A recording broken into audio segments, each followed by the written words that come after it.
Hi, I'm Dan McLellan, the Chargers Rapid Reporter for CBSSports.com, and this is the Chargers Rapid Report Recap Show, where every single week I take a look at 3 of the Chargers Rapid Reports, break them down, and give you a little bit more information going into each week's game.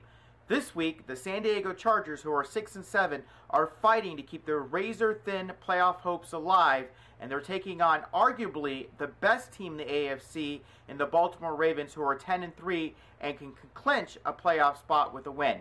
Here's a look at the first report.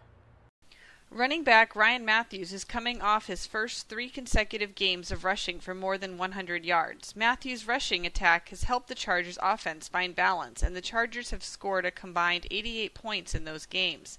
"It's not just me," Mathews said. "I feel like everyone on the offense is clicking right now, and that is opening it up for everybody." It was just 4 weeks ago that Ryan Mathews had the ball punched out of his hand against the Bears. Arguably, it cost the Chargers the win, and it left a lot of people questioning, when is Ryan Mathews ever going to get it? Well, I spoke to Ryan Mathews the very next day, and I saw that there was something different about him. No longer was he sitting in the corner trying to hide with the towel over his head. Mathews stood up and took responsibility and said, "That was my fault, and it should never happen again." He had thought he'd put his fumbling woes behind him. He said he needed to secure the ball better. He needed to be lower to the ground. And what have we seen since then over the last 3 weeks? 3 consecutive 100-yard games for the first time in his career. And I think we're going to see a lot more good things from Mathews to come as he's matured both on the field and off of the field. Both starting inside linebackers Donald Butler and Takeo Spikes were limited in practice on Friday and are listed as questionable for Sunday's game. This is a major concern because Ravens running back Ray Rice leads the NFL with 1,622 yards from scrimmage. "I thought Butler and Spikes looked good, although what they did was limited," Coach Norv Turner said.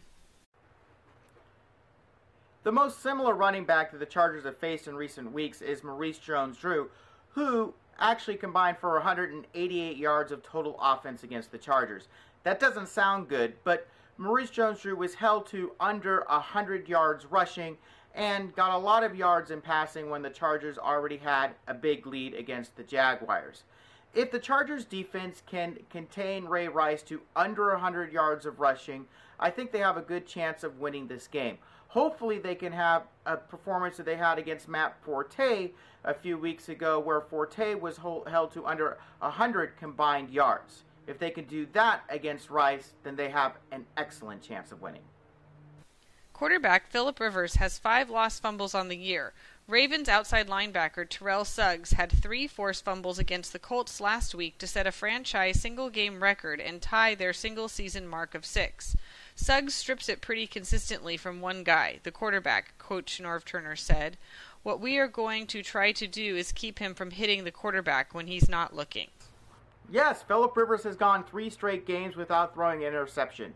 Hip hip hooray, but he still leads the league in total turnovers with 22, and his latest turnover resulted in another touchdown for the opposing defense.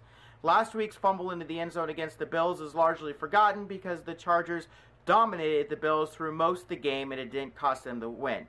Against the Ravens, however, it likely will cost the Chargers the win and basically stomp out any hopes this Chargers team has of making the playoffs. Rivers needs to secure the football at all times on the field. And I am concerned about this because during practice on a couple of occasions this week, I saw Rivers have a ball slip out of his hand that basically turned into a duck pass, and I actually saw the ball slip out of his hand for a fumble, much as it did against the Bills last week. So I do have concerns about this, and Rivers himself told me that this is the number one thing for the Chargers to get a victory this week, is for him to secure the ball. So if Rivers says it is, I'm keeping this as my number one for at least one more week. Once again, I'm Dan McLellan, your Chargers Rapid Reporter for CBSSports.com. Please visit CBS Sports nearly every single day for your latest Chargers information. You can also follow me on Twitter. My handle is San Diego Sports.